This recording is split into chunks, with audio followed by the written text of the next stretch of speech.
Now, we want to stay on this topic and get a different perspective from Professor Dale Fisher. He is joining us, and he is also the chair of WHO's Global Outbreak Alert and Response Network.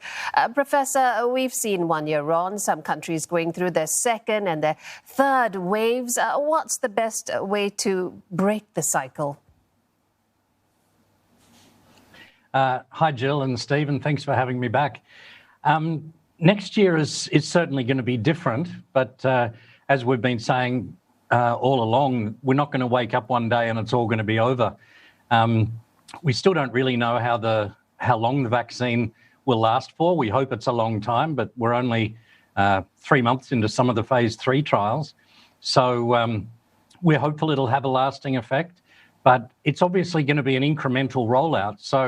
So we must be very cautious in how we lift the restrictions and do that with great insight, I think. And given sort of the cautious approach that you're sort of laying out for us, tell us what lessons can be learned in this pandemic response that has the global community, and what has it learned over the past year?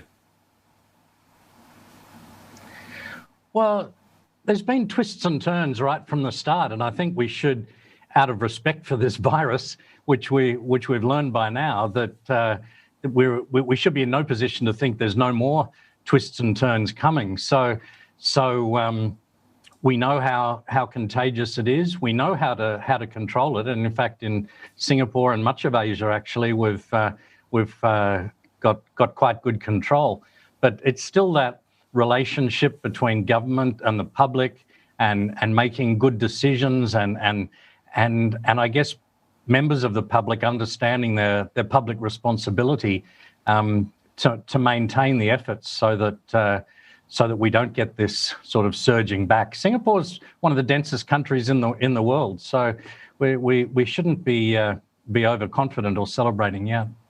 You know, Professor, we've got another learning curve, a steep one ahead of us with the distribution of these vaccines once the countries start receiving them. What will you be looking for in this process so that we can say, yes, we are prepared to deal with another pandemic? Well, so in terms of being prepared for a pandemic, I think Singapore was clearly one of the strongest.